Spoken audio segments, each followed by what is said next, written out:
Então, olá pessoal, sou o professor Lázaro Fialho, professor de Ciência e Tecnologia. Estou aqui mais uma vez para dar continuidade às nossas atividades dos PETs, né?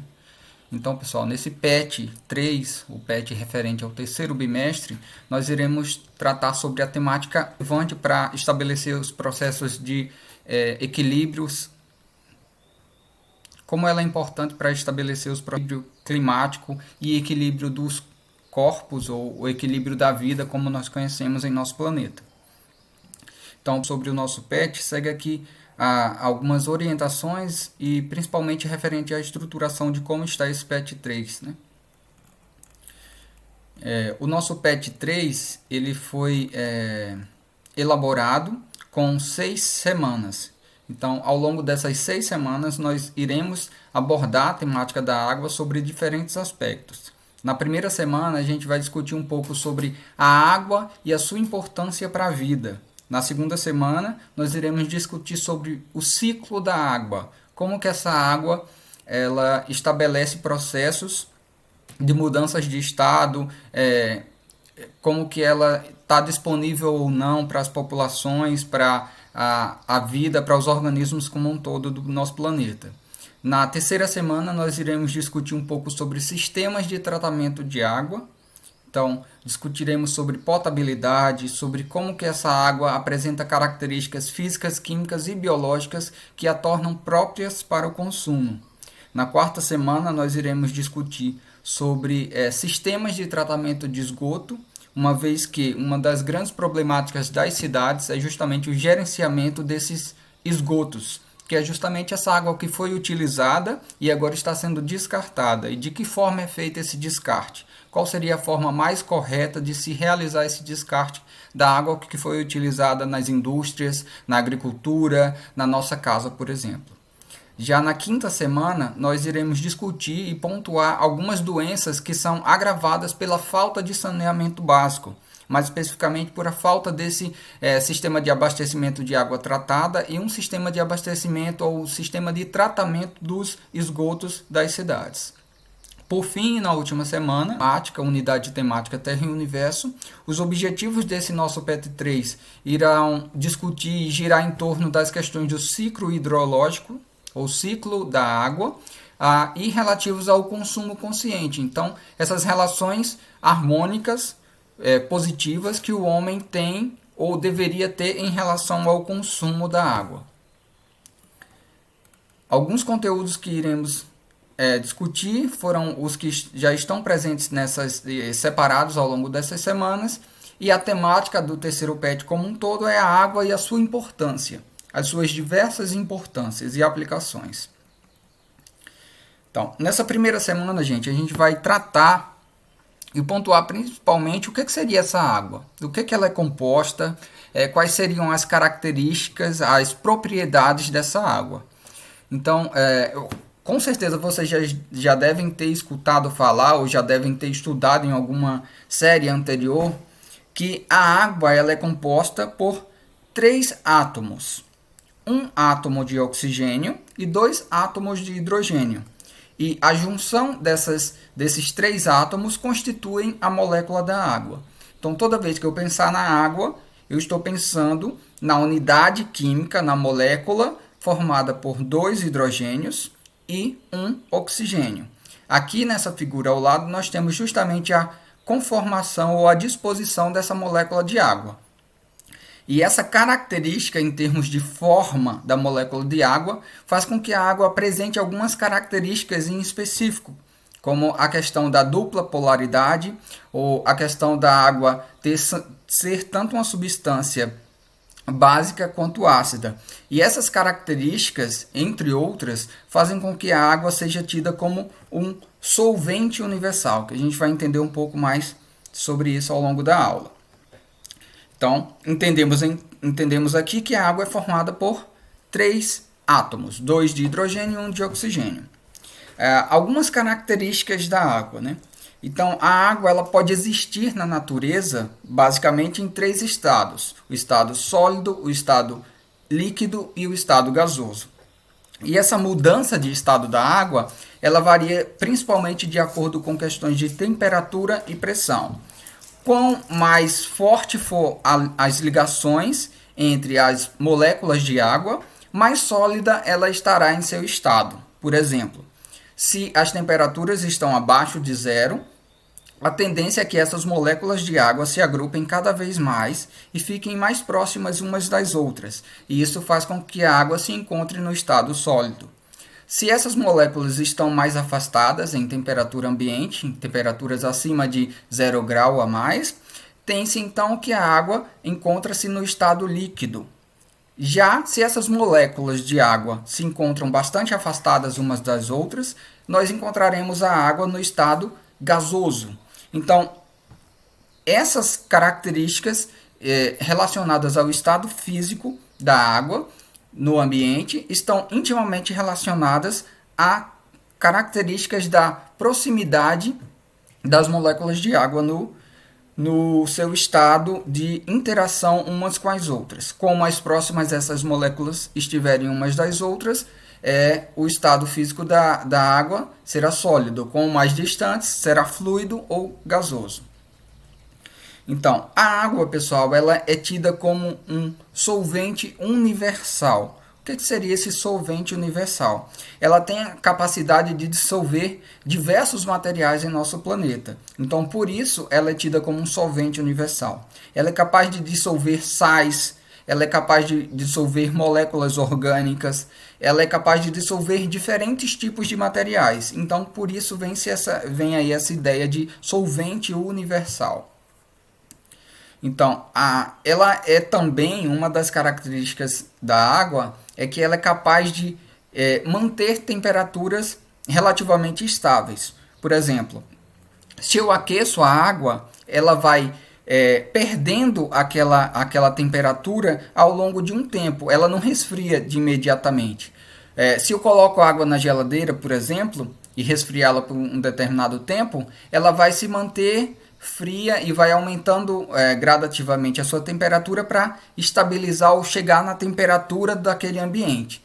Então a água também tem essa característica de reter temperaturas, seja ela fria ou seja ela temperaturas quentes. Uma outra característica voltada à relação da molécula em específico da água é a capacidade que essas moléculas da água têm de se juntar ou se ligar umas às outras, ou seja, das forças que unem essas moléculas. E quando a gente fala das forças que unem as moléculas da água, a gente está falando da tensão existente entre essas moléculas. E essa tensão, quando a gente fala da junção dessas moléculas de água, é possível ser observada, por exemplo, quando se observa um lago, tem-se um lago, e, por exemplo, você enxerga que alguns insetos, como mosquitos, eles pousam por cima da água e não afundam. E eles não afundam justamente por conta dessa força de ligação entre essas moléculas de água.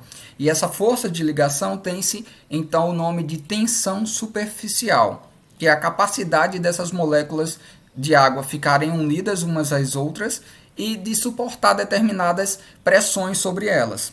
Então, como que é dada ou como que está a distribuição da água no nosso planeta, né?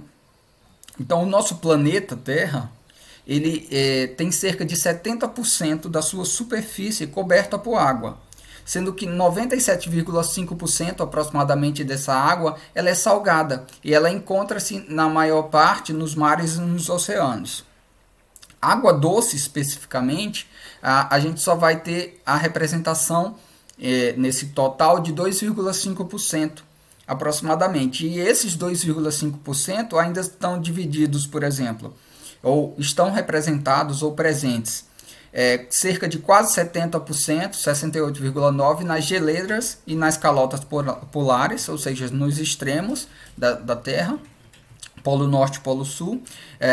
30%, 29,9% são as águas subterrâneas. 0,3% são aquelas presentes nos rios e nos lagos, e 0,9% em outros locais, como pântanos e no solo úmido. Então, tecnicamente, a água que está disponível e que tem a maior facilidade de acesso para o nosso consumo e consumo dos animais, por exemplo, é justamente esse menos de 1% de água.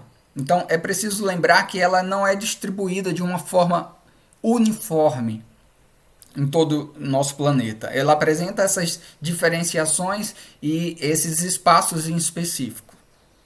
Então, uma das características quando a gente pensa em disponibilidade de água no planeta, e uma característica bem interessante é lembrar que o Brasil ele é um dos países que apresentam maior reserva de água no mundo, e principalmente de água subterrânea. Ele apresenta a maior reserva de água subterrânea do mundo, que é o aquífero Guarani, que fica nessa região central do Brasil.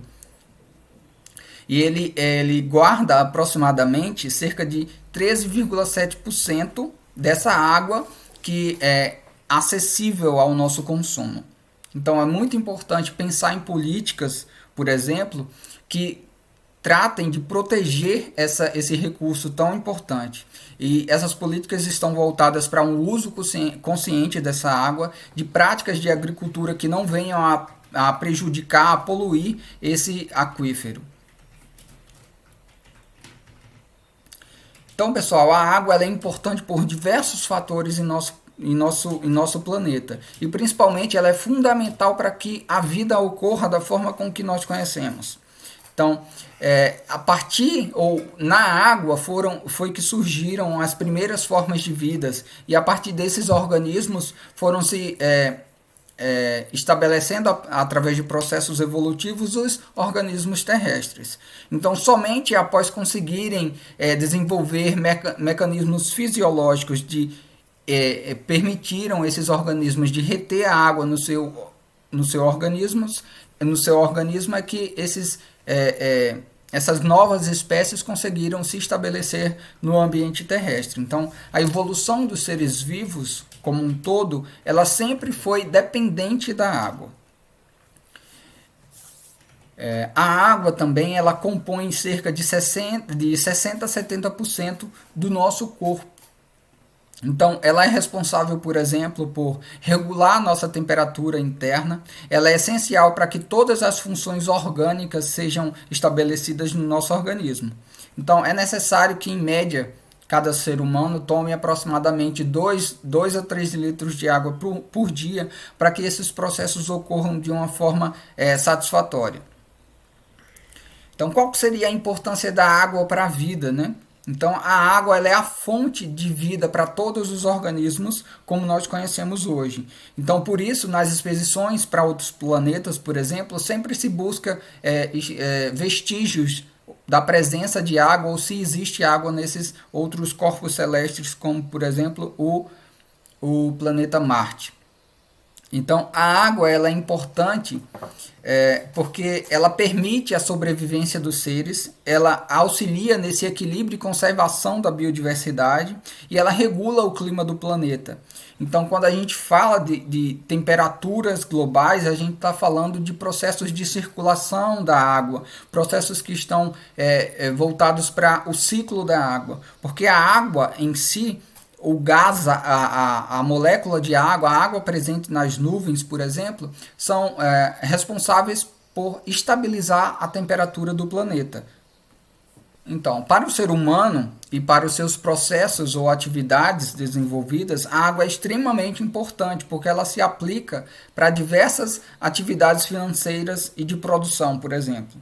Então, na agricultura, a maior parte da água é utilizada para a irrigação de plantações, e ela é indispensável para que ocorra a produção desses alimentos. Já na indústria, por exemplo, a água é utilizada em processos de industrialização, incorporada nos produtos e nas limpezas dos espaços físicos desses ambientes. E em relação ao consumo propriamente dito, consumo de água potável, consumo de água para a produção de alimentos, para a limpeza, para a higienização, cozimento dos alimentos. Então a água ela está presente na nossa vida em todos os aspectos, não só em termos nutricionais de equilíbrio do nosso corpo, mas em termos funcionais mesmo. Nós somos seres intimamente dependentes da água. Então, dito isso, pessoal, seguem algumas atividades relativas a esse conteúdo de água e eu espero que vocês as realizem, fazendo as leituras corretas do PET e devolvendo essas atividades lá na plataforma através dos formulários de atividades evolutivas. Já na segunda semana, pessoal, nós iremos discutir e abordar sobre o ciclo da água. O que seria esse ciclo? Quais são os processos que estão relacionados com esse ciclo da água? Então, o ciclo da água ele é tido como um ciclo biogeoquímico. Quando a gente fala em ciclo biogeoquímico, a gente está falando de uma relação entre organismos vivos e processos climáticos, processos que ocorrem no ambiente propriamente dito. Então, esses ciclos biogeoquímicos são caracterizados por relações entre trocas dos materiais entre os seres vivos e os meio ambiente. Esses ciclos biogeoquímicos são caracterizados e é onde ocorre a troca ou ciclagem dos materiais entre os organismos vivos e o meio ambiente. O ciclo da água, ou ciclo hidrológico, é aquele responsável pela transformação e circulação da água pelos mais diferentes ambientes no nosso planeta. Então, a água ela permanece em diferente e constante estado de transformação, passando principalmente do estado sólido, líquido e gasoso. Então, o ciclo da água ele é caracterizado por essa mudança de estados físicos. Essa mudança de estados físicos da água é que faz com que essa água circule nos mais diferentes ambientes do nosso planeta e entre os organismos vivos. Então, o ciclo da água é caracterizado pela mudança de estados físicos da água. Então, aqui nós temos a representação desse ciclo da água e a delimitação ou identificação das etapas pelas quais a água passa. Então, se a gente observar aqui o oceano como uma reserva de armazenamento de água, nós temos que, através de processos de radiação solar, essa água vai aquecer e ela vai evaporar. Então, aqui nós temos a mudança do estado físico da água líquida para a água gasosa. Então, uma vez que essa água evapora, ela vai começar a se condensar, ou seja, se associar as moléculas de água umas às outras, de tal modo que formem as nuvens. Então, o processo de formação das nuvens é um processo de condensação da água. Uma vez condensadas em nuvens, essa água essas nuvens irão ficar cada vez mais pesadas, cada vez vai ocorrer um maior acúmulo de água nessa atmosfera e a consequência disso é que ocorram os processos de precipitação ou chuva. Então, essa precipitação ela pode ocorrer na forma de água líquida, gotas, por exemplo, e ela pode ocorrer na forma de neve, outras formas de precipitação. Mas, em resumo, a precipitação se caracteriza pela questão da água que uma vez estava presente na forma de gás na atmosfera, precipita, cai na Terra novamente. Então, uma vez precipitada, essa água ela vai escoar, ou ela pode ser infiltrada no solo e assim irá se armazenar novamente e ficar disponível para o consumo no ambiente. Existe um processo muito interessante também de evapotranspiração, que é o processo em que os organismos vivos, nós enquanto animais, as plantas também realizam, que é a liberação de água através dos seus processos biológicos, como por exemplo, no momento em que nós respiramos, no momento em que nós transpiramos, no momento em que nós falamos, nós também estamos liberando essa água para o meio ambiente novamente. No momento que as plantas realizam os processos de fotossíntese, elas também liberam água para o ambiente. Então, a soma desses processos biológicos, em termos de liberação de água para o ambiente, nós chamamos de evapotranspiração. Então, assim nós temos, resumidamente, o ciclo da água, que é caracterizado por essas mudanças de estados sólido, líquido e gasoso. A energia base para que esse processo ocorra é justamente a energia solar, que está intimamente ligada a essa alteração dos estados físicos da água, uma vez que está intimamente ligada às temperaturas existentes no nosso planeta. Aqui nós temos a descrição de cada um desses processos. como por exemplo, a evaporação, ela é a primeira etapa do ciclo da água. Nela a água muda do estado líquido para o gasoso. Na condensação, nós temos que aquela água que estava na forma de gás, ela vai se transformar em água novamente e dando origem à precipitação posteriormente, uma vez que quanto mais condensadas essas moléculas de água estiverem nas nuvens, maior a propensão ou a probabilidade de chuva. Então, pessoal, uma vez realizadas as leituras sobre o ciclo da água, eu espero que vocês realizem as atividades devolutivas que estarão disponíveis para vocês lá no Conexão Escola, através dos formulários de atividades devolutivas. Então, assim eu encerro essa segunda semana de atividades do PET. Eu espero que vocês me procurem em caso de alguma dúvida e até o próximo encontro.